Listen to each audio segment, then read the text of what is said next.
Hello friends, అందరికీ నమస్కారం. ఈరోజు మన డబ్బు గురించి ఒక చిన్న అందమైన కథ చెప్పుకుందాం. జీవితంలో మన ముందు రెండు దారులుంటాయి కదా.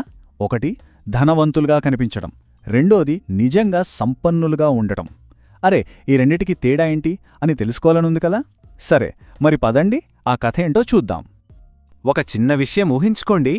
మీకే ఇద్దరు ఫ్రెండ్స్ ఉన్నారనుకుందాం. ఒకరు చూడ్డానికి అబ్బో ఎంత రిచ్చుగా కనిపిస్తారో, కాని రెండోవారు మాత్రం రాత్రిళ్ళు చాలా ప్రశాంతంగా నిద్రపోతారు. ఇప్పుడు ఆలోచించండి, ఈ ఇద్దర్లో నిజంగా సక్సెస్ అయింది ఎవరు? చూసారా, ఈ చిన్న ప్రశ్నలోనే ఒక పెద్ద జీవిత సత్యం దాగుందన్నమాట. అసలు సంపద అంటే ఏంటి? చాలా సింపుల్ అండి. ఇది చాలా ముఖ్యమైన విషయం కూడా. మనకు నెల నెలా జీతం వస్తుంది కదా, అది మన ఆదాయం. అది అందరికీ కనిపిస్తుంది. కానీ అసలైన సంపద వేరు. ఒకవేళ అనుకోకుండా మనకు జీతం రావడం ఆగిపోయిందనుకోండి, అప్పుడు కూడా మన లైఫ్ని ప్రశాంతంగా గడపడానికి మన దగ్గర ఏమైతే ఉంటుందో అదే నిజమైన సంపద. మన జీతం ఒక నది లాంటిది, అలా వస్తూ వెళుతూ ఉంటుంది. కాని సంపద మాత్రం ఒక సరస్సు లాంటిది, నిశ్చలంగా లోతుగా ఉండి మనకు ధైర్యాన్ని, భద్రతను ఇస్తుంది. సరే, ఇప్పుడు మొదటి దారి గురించి చూద్దాం. చాలామంది ఇదే దారిలో వెళ్తుంటారు. దీన్నే మనం ప్రదర్శన మార్గం లేదా పాత ఆలోచన అని అనుకుందాం. ఈ దారి ఉంది చూశారు, బయటనుంచి చూడ్డానికి భలే గొప్పగా ఉంటుంది, కానీ లోపల మాత్రం చాలా ఒత్తిడి, అలసట ఉంటాయి. ఈ దారిలో నడిచేవాళ్ల ఆలోచన ఎలా ఉంటుందో తెలుసా? సింపుల్. జీతం పెరిగిందా, ఖర్చులు కూడా పెంచేయాలి. మన ఫ్రెండ్ కొత్త ఫోన్ కొన్నాడనుకోండి, వెంటనే మనకు కొనాలనిపిస్తుంది కదా. నిజంగా మనకు అవసరం ఉందా లేదా అని ఆలోచించాం. నలుగురిలో గొప్పగా కనిపించాలి అంతే. ఇదెలా ఉంటుందంటే ట్రెడ్మిల్ మీద పరిగెట్టినట్టు. ఎంత పరిగెట్టినా ఎక్కడికి వెళ్ళం, అక్కడే ఉంటాం. అయ్యో, ఇలా జీవిస్తే చివరికేమవుతుంది? చేతిలో సేవింగ్స్ అనేవి అస్సలుండవు, సున్నా. మనసులో ఎప్పుడు అప్పుల గురించిన టెన్షన్, ఈఎంఐల గురించిన చింత. అయ్యో బాబోయ్, రేపు జాబ్ పోతే నా పరిస్థితి ఏంటి అనే భయం నిద్రపోనివ్వదు.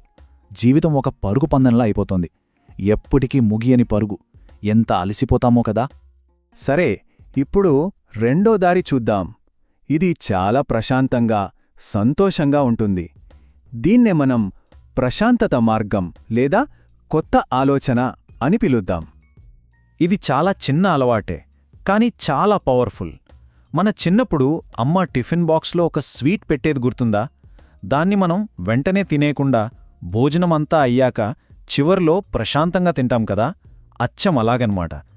జీతం రాగానే ముందు మన భవిష్యత్తు కోసం కొంచెం డబ్బు పక్కన పెట్టేసి మిగిలిన డబ్బుతోనే మన ఖర్చులు చూసుకోవడం. మరి ఈ దారిలో నడిస్తే మనకు ఏం దొరుకుతుందో తెలుసా?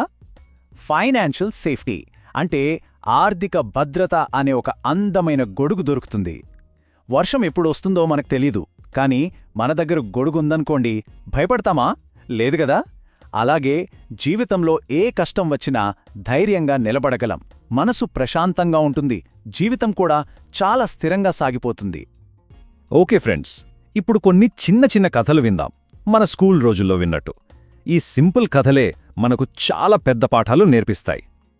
ఇది రాహుల్, ఆశా అనే ఇద్దరు స్టూడెంట్స్ కథ. రాహుల్ ఏం చేస్తాడంటే తనకొచ్చిన పాకెట్ మనీని నెమ్మదిగా కిడ్డీ బ్యాంకులో దాచుకుంటాడు. కాని ఆశా డబ్బులు రాగానే ఫ్రెండ్స్తో కలిసి ఖర్చు చేసేస్తుంది. కొన్ని రోజుల తర్వాత రాహుల్ దగ్గర కొంచెం డబ్బుంటుంది. ఆ చిన్న మొత్తమే తనకు చాలా కాన్ఫిడెన్స్ ఇస్తుంది. పాపం ఆశ దగ్గర ఏమీ ఉండదు, చిన్న చిన్న అవసరాలకు కూడా ఇబ్బంది పడుతుంది. చూశారా, చిన్నప్పటి అలవాట్లే మనకు డబ్బు విషయంలో ఎంత ధైర్యాన్నిస్తాయో. ఇప్పుడు ఇద్దరు ఉద్యోగుల కథ చూద్దాం. అరవింద్, మనోజ్. మనోజ్కి అరవింద్ కన్నా చాలా ఎక్కువ జీతం వస్తుంది, కానీ ఆ డబ్బులో ఎక్కువ భాగం ఖరీదైన కార్లు, ఫోన్ల ఈఎంఐలకే పోతోంది. ఎప్పుడూ ఒత్తిడిలో ఉంటాడు. అరవింద్ జీతం తక్కువే, అయినా సరే ప్రతీ నెల కొంచెం కొంచెం సేవ్ చేస్తాడు. కొన్ని సంవత్సరాలు గడిచాక అరవింద్ చాలా ప్రశాంతంగా ఉంటాడు. మనోజ్ మాత్రం తన ఖరీదైన లైఫ్ స్టైల్ అనే బంగారు పంజరంలో చిక్కుకుపోతాడు. అంటే ఇక్కడ మనం నేర్చుకోవాల్సిందేంటంటే, మనం ఎంత సంపాదిస్తున్నామన్నది ముఖ్యం కాదు, అందులో ఎంత దాచుకుంటున్నామన్నదే ముఖ్యం. చివరగా రమేష్, సురేష్ అనే ఇద్దరు బిజినెస్ ఓనర్ల కథ. సురేషేమో బిజినెస్లో లాభాలు రాగానే పెద్ద ఇల్లు, కారు కొని లైఫ్ని ఎంజాయ్ చేస్తాడు. కాని రమేష్ అలా కాదు, లాభాలను మళ్లీ బిజినెస్లోనే పెడతాడు. కష్టకాలం కోసం కొంత డబ్బు దాచిపెడతాడు. వ్యాపారంలో ఒక చిన్న నష్టం రాగానే సురేష్ బిజినెస్ మొత్తం పడిపోతుంది. కాని రమేష్ తన సేవింగ్స్తో ధైర్యంగా నిలబడతాడు. ఇప్పుడు మీరే చెప్పండి, నిజమైన బిజినెస్ సక్సెస్ అంటే ఏంటి? ఎక్కువ లాభాలా లేక స్థిరంగా ఉండటమా? ఫ్రెండ్స్, మన అసలు లక్ష్యం డబ్బు సంపాదించడం మాత్రమే కాదు. ఆ డబ్బుతో మనకు దొరికే స్వేచ్ఛ, ఆ ప్రశాంతత, అదే మన అసలైన గమ్యం. మన చిన్నప్పుడు విన్న చీమ మిడత కథ గుర్తుందా? చీమ ఏమో వేసవికాలమంతా కష్టపడి చలికాలం కోసం ఫుడ్ దాచుకుంటుంది. కాని మిడత, అయ్యో అప్పుడే ఎందుకులే అని ఆడుతూ పాడుతూ ఉంటుంది. చలికాలం రాగానే చీమ తన ఇంట్లో హాయిగా ఉంటుంది. పాపం మిడత ఆకలితో బాధపడుతుంది. మనం చెప్పండి, మన జీవితంలో చీమలా ఉండాలా, మిడతలా ఉండాలా? ఉదాహరణకి రతన్ టాటా గారిని చూద్దాం. ఆయన దగ్గర ఎంత సంపద ఉందో మనందరికీ తెలుసు. కాని ఆయన ఎంత సింపుల్గా ఉంటారో చూడండి. ఆయన విలాసాలకన్నా విలువలకు ఎక్కువ ఇంపార్టెన్స్ ఇచ్చారు. ఆయన సంపద ఆయనకు గౌరవాన్ని, ప్రశాంతతను ఇచ్చింది. మనకు కూడా అలాంటి సంపదే కదా కావాలి? ఈ మాట ఎంత నిజమో కదా! బయటకు రిచ్గా కనిపించడం చాలా ఈజీ, ఒక్క క్రెడిట్ కార్డు చాలు.